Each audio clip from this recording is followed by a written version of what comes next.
साथियों नमस्कार। स्वागत है आप सबका बीपी सिन्हा की चौपाल में।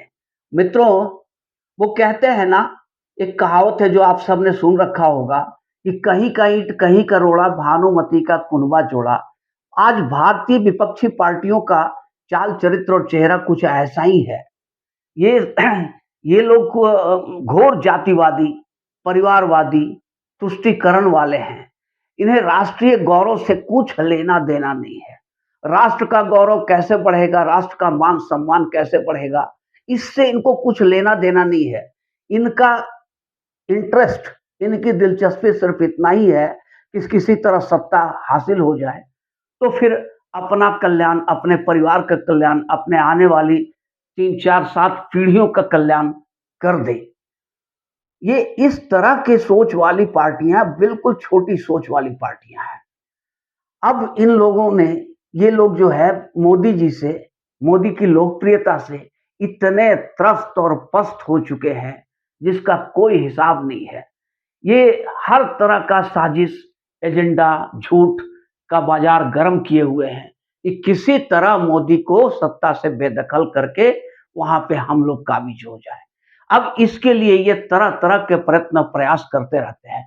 झूठ तो एक से एक बोलते हैं, जहां ये जीत जाए वहां ईवीएम सही है और जहां ये हार जाए वहां ईवीएम गलत है। ईवीएम से ही बीजेपी जीत रही है। अरे भैया, जब आपको इतना पता है कि ईवीएम में गड़बड़ी करके बीजेपी जीत रही है, तो आप क्यों नहीं चुनाव आयोग जाते हो? क्यों नहीं सुप्रीम कोर्ट जाते हो? सबूत लो और सुप्रीम कोर्ट निकलो। पर नहीं जाओगे, क्योंकि असलियत इनको पता है कि इनको इनको जनता से थप्पड़ पड़ रही है, ईवीएम से नहीं। सॉरी। अब अगर इतना ही आपका है कि भारतीय जनता पार्टी को ये लोग कहते हैं कि एकदम अलोकप्रिय पार्टी है, देश की जनता एकदम नहीं बर्दाश्त करना चाह रही है भारतीय बीजेपी को, तो भैया एक भारत बंद ही तो बुला लो। पर ऐसा ये कतई नहीं करेंगे। ये जानते हैं कि अगर भारत बंद बुलाने गए, आंदोलन के लिए गए, तो जनता हाथ में जूते लेकर खड़ी है इनके स्वागत।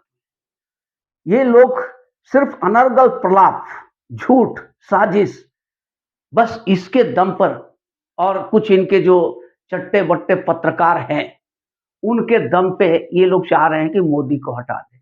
अरे मोदी वो हाथी है जो आपसे हिलाए नहीं हिलेगा। हटाने की बात तो दूर है, वो टस से मस होने वाला नहीं है, क्योंकि मोदी ने वो काम कर दिया है।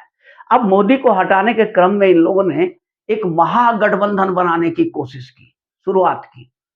अब बड़े धूम धड़ाके से गाजे बाजे के साथ महागठबंधन का ऐलान हुआ कि मोदी विरोधी जितनी पार्टियां सब एकजुट होकर के मोदी को 1 टू 1 फाइट देगी और मोदी को हरा देंगे, हम लोग दिल्ली पर कब्जा कर लेंगे। ऐसा सोच करके इन लोगों ने पटना में एक मीटिंग किया, बेंगलुरु में किया, मुंबई में किया। इसके बाद वो 5 राज्यों का इलेक्शन आ गया, कांग्रेस उसमें बिजी हो गई। कांग्रेस ने इन छोटी पार्टियों को दुलत्ती मार दिया। अरे तुम्हारी जरूरत नहीं, हम अकेले लड़ेंगे, और लड़ गई। जब रिजल्ट आया, कांग्रेस सीधा अर्श से फर्श पे आके धड़ाम से गिरी। 3 बड़े राज्यों में जब पराजय हो गया, तो कांग्रेस को लगा कि नहीं, इंडिया गठबंधन जरूरी है। उसने फिर से एक बार प्रयत्न करना शुरू किया कि गठबंधन के सारे साथियों को इकट्ठा करे। पर अब सब बिदके हुए थे। सब यही चाह रहे थे कि कांग्रेस ने हमें धोखा दिया है, तो कांग्रेस को भी हम लोग नकेल कसेंगे। अब इसमें केजरीवाल जो है, वो तो भाई महानतम इंसान है। ऐसा कोई सगा नहीं जिसको केजरीवाल ने ठगा नहीं। ये कहावत बहुत मशहूर है। अब विपक्ष की पार्टियां सब एकजुट होने लगी। अब केजरीवाल भी उसमें शामिल है। भला केजरीवाल को समझा लेना, मना लेना, लोहे के चने चबाने से कम नहीं है। ये वैसे ही बहुत बड़े बार्गेनर है और अपनी हैसियत से बढ़कर हमेशा बोलते रहे हैं। जितनी इनकी औकात है, उससे ज़्यादा ये बोलते हैं और उससे ज़्यादा इनको चाहिए। तो भला ये कैसे संभव हो सकता है जब सारी पार्टी, विपक्ष की सारी पार्टियां एकजुट हो रही हों? तो केजरीवाल ने अपनी पूंछ हनुमान का रूप धारण कर लिया है, अपनी पूंछ में आग लगाई है और इंडी गठबंधन, जो इंडिया अलायंस बना है, इसमें घूम घूम कर आग लगाना शुरू कर दिया। अभी पंजाब में इन्होंने स्पीच दिया, वहां पर कांग्रेस को भी दम भरदम गालियां दी। बीजेपी और अकाली तो इनके निशाने पर थे ही थे, कांग्रेस को भी इन्होंने नहीं बख्शा। अब ये जो केजरीवाल साहब हैं, ये अकेला लड़ेंगे, अकेले हर राज्यों में लड़ेंगे। अब इससे क्या हो गया कि मुकाबला त्रिकोणीय हो गया।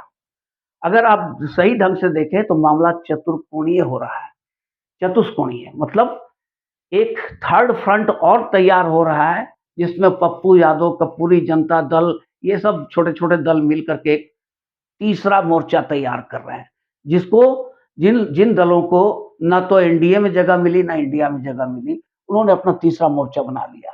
तब ये तीसरा मोर्चा लड़ेगा, फिर इंडिया गठबंधन लड़ेगा, फिर केजरीवाल लड़ेंगे। ये मामला चतुष्कोणीय हो जाएगा और यहाँ से बीजेपी को रोकना, मोदी को रोकना किसी के बस की बात नहीं है। हाँ, ये संभव था कि जब 1 टू 1 फाइट होती, तो बीजेपी के लिए कुछ मुश्किलें तो ज़रूर खड़ी हो जाती। पर यहाँ पर जब मामला त्रिकोणीय, चतुष्कोणीय हो जाएगा, तो बीजेपी फिर बड़े मार्जिन से पूरे धूम-धड़ाके के साथ विजय रथ पे सवार होकर दिल्ली में तीसरी बार सत्ता सँभालेंगे मोदी। और ये मोदी का ही विजय नहीं होगा, बल्कि आम भारतीयों का और सनातनियों की विजय है, जिसमें ये सब काल-नेमी है। ये साधु का वेश धारण किए हुए पर अंदर से कुछ और है। इन काल-नेमियों से छुटकारा मिलेगा भारत के जनता को, सनातनियों को, और सनातन का गौरव आज जो लहरा रहा है, सनातन की पताका जो ध्वज जो लहरा रहा है, वो आप देखना है तो अयोध्या चले जाओ, काशी चले जाओ, ये मथुरा, उज्जैन सब जगह आज पुनरुद्धार हो रहा है सनातन का। तो सनातन अपनी नई ऊंचाइयों को प्राप्त कर रहा है मित्रों, और इसमें केजरीवाल जी का बहुत बड़ा सहयोग है। उन्हें हम बजरंग बली मान रहे हैं, तो पूंछ में आग लगा करके इस इंडी गठबंधन, इंडिया अलायंस रूपी लंका में को जलाकर भस्म कर देंगे और फिर से सनातनियों का पताका लहराएगा। तो साथियों, वीडियो अगर आप लोग को अच्छी लगी हो तो इसे लाइक करेंगे और चैनल को सब्सक्राइब करेंगे। धन्यवाद।